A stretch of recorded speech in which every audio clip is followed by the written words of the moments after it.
औज़ुबिल्लाहिमिनश्शैतानिर्रजीम बिस्मिल्लाहिर्रहमानिर्रहीम रब्बि इश्रह ली सदरी व यस्सिर ली अमरी वहलुल उक़दतम मिन लिसानी यफ़क़हू क़ौली रब्बि ज़िदनी इल्मा रब्बि ज़िदनी इल्मा रब्बि ज़िदनी इल्मा। अस्सलामु अलैकुम। आज हम जो स्टोरी पढ़ने जा रहे हैं वो है फ्रांज़ काफ़का की स्टोरी द जजमेंट। इससे पहले हम पढ़ चुके हैं द मेटामॉर्फोसिस जो कि फ्रांज़ काफ़का ने लिखी है। फ्रांज़ काफ़का की स्टोरीज़ को समझने के लिए सबसे पहले ये बात ज़रूरी है कि हम समझ लें कि उसके थीम्स क्या थे।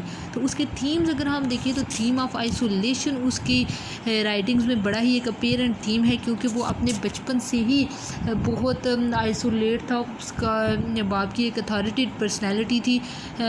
उसकी माँ 12 आवर्स काम करती थी और वो जो है वो सर्वेंट्स और मेड्स के ज़रिए से पला था। उसके अलावा ये एक जू था, तो ये जो सोसाइटी में रहता था लेकिन ये एक नॉन बिलीवर था। सोसाइटी से भी इस लिहाज से एलिनेटेड था। जर्मन स्पीकर था अमंग द जूज़, तो वो सोसाइटी और फैमिली दोनों से एक किस्म से एलिनेटेड था।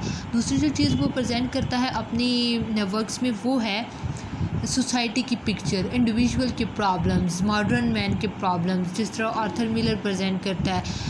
हमने पढ़ी the death of the salesman उसमें। तो इसी तरह ये सोसाइटी के मॉडर्न मैन के प्रॉब्लम्स, मॉडर्न मैन के मटीरियलिज़म, लव फॉर मटीरियलिज़म को प्रेजेंट करता है। नेक्स्ट जो चीज़ इसमें एग्जिस्टेंशलिज्म फिलासफी को भी हम देख सकते हैं। He believes on the notion that there is no God, and if there is any God, God is cruel one, and in one of his works he makes a statement that God is dead. उसके अलावा जो एक important चीज़ है वो है काफ्कास technique, जो कि वो अपनी राइटिंग्स में यूज़ करता है। काफ्कास टेक्निक ये टेक्निक है कि जिसमें वो एक फैंटेसी वर्ल्ड क्रिएट करता है बट रियलिटी को डिपिक्ट करता है। उसके जो करैक्टर्स हैं वो रूटलेस, होपलेसनेस अपने वर्क्स में जो है वो प्रेजेंट करता है। तो some how we can say he is a pessimist because he attempt suicide and most of the main characters in his works also attempt suicide. अगर हम द जजमेंट को देखें तो द जजमेंट जो है वो शुरू होती है राइटिंग टेबल पर बैठे हुए एक मेन करैक्टर द जॉर्ज से। जॉर्ज जो है वो लेटर लिख रहा है अपने फ्रेंड को, जो कि रशिया में होता है फॉर वर्किंग पर्पज़, और सेंट पीटर्सबर्ग कंपनी में वो काम करता है। और जॉर्ज नहीं चाहता कि वो उसको परेशान करें मज़ीद, क्योंकि वो पहले ही अपने वर्क की वजह से जॉर्ज का जो दोस्त होता है वो परेशान होता है। वो उसको अपनी लाइफ के बहुत बड़े बड़े इवेंट्स तो नहीं बताता, जैसे उसकी वालदा की डेथ हो गई है और ना बताना चाहता है, लेकिन उसके दोस्त को कहीं और से उसकी वालदा की डेथ का पता चलता है। तो वो जो कि 3 साल पहले हो चुकी है, तो वो उसको एक लेटर लिखता है जिसमें उससे आपसे उसकी वालदा की वफ़ात की ताज़ियत करता है। अब उसका लेटर लिखने का मेन मकसद ये है कि वो एक्चुअली टॉन है बिटवीन कि वो लिखे या ना लिखे, उसको बताए या ना बताए कि उसकी एंगेजमेंट हो चुकी है एक वेल्दी वुमेन के साथ। और आखिरकार वो उसको लिख ही देते, कहते हैं अगर वो मेरा ट्रू फ्रेंड है तो वो उसको भी मेरी खुशी में खुशी होगी और वो आएगा मेरी शादी पे। फिर वो उसके बाद जाता है अपने वालिद के कमरे में और जाके देखता है कि कमरा जो है वो बहुत डार्क है, उसके वालिद बीमार हैं।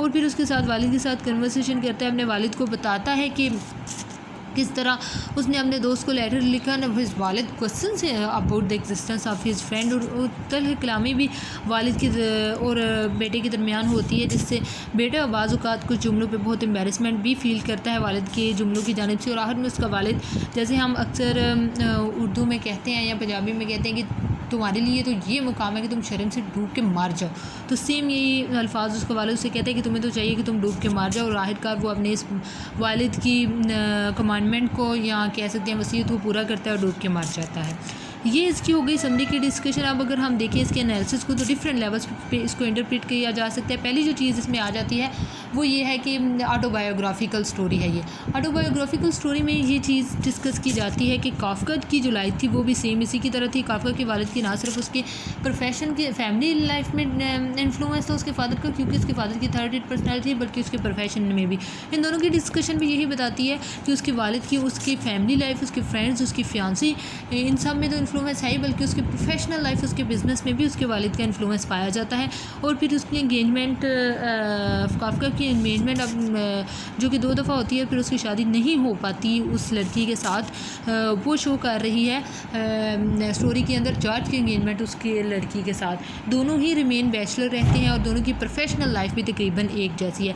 कॉन्फ्लिक्ट भी उसके अंदर पाए जाते हैं कि जॉर्ज अपने आप को बड़ा ही, स्टोरी के अंदर पाए जाते हैं कॉन्फ्लिक्ट, जॉर्ज अपने आप को एक बड़ा सक्सेसफुल बिजनेसमैन समझता है, जबकि उसका वालिद उसके बारे में ये कहता है कि वो एक डेविलिश ह्यूमन बीइंग है।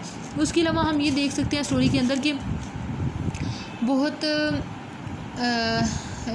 एम्बेरसमेंट स्टेटमेंट भी बेटे के लिए दी जाती हैं बाप की जानिब से। जब वो रूम में एंटर होते हैं तो देखते हैं कि डार्कनेस एक्चुअली वो उसकी इनर सेल्फ की डार्कनेस को रिप्रेजेंट कर रही है। उसके फादर जब उसे क्वेश्चन करता है उसके दोस्त की एग्जिस्टेंस के बारे में, तो एक्चुअली उसे फील करवाना चाह रहा होता है कि तुम्हें अपने घर में मौजूद लोगों की एग्जिस्टेंस का तो नहीं पता, बाहर वालों को बड़ा कर रही हो। तो वो इसके बारे में भी एक एम्बेरसमेंट फील करता है।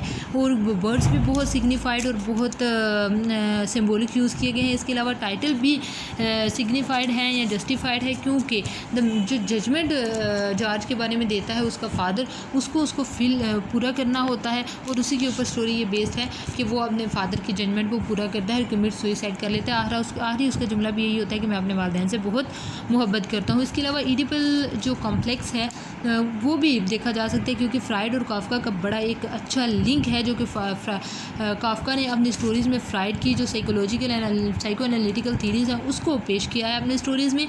तो इडिपल कॉम्प्लेक्स ये होता है कि एक जेंडर का अपने जेंडर के साथ तो रेवरली एटीट्यूड, और लेकिन अपोजिट जेंडर के साथ अट्रैक्शन, जैसे बेटी की बाप के साथ अट्रैक्शन और बेटे की माँ के साथ अट्रैक्शन। तो ये भी इसके अंदर देखा जा सकता है। कहते हैं कि क्रिटिक्स का ये कहना है कि जो बेटे और बाप की आपस में रेवरली है, जो बाप का एटीट्यूड है बेटे के साथ और फिर जो बेटे का भी बाप के साथ एटीट्यूड है, ये असल में उनके इडिपल कॉम्प्लेक्स की वजह से ये नेचुरल है और हर एक के साथ ऐसा होता है। उसके अलावा काफ्का को अगर हम देखें तो उसने जॉर्ज के दोस्त के बारे में कुछ नहीं बताया, उसका नाम वगैरह नहीं बताया। तो हो सकता है, बाज़ क्रिटिक्स का ये कहना है कि ये two sided of same person है।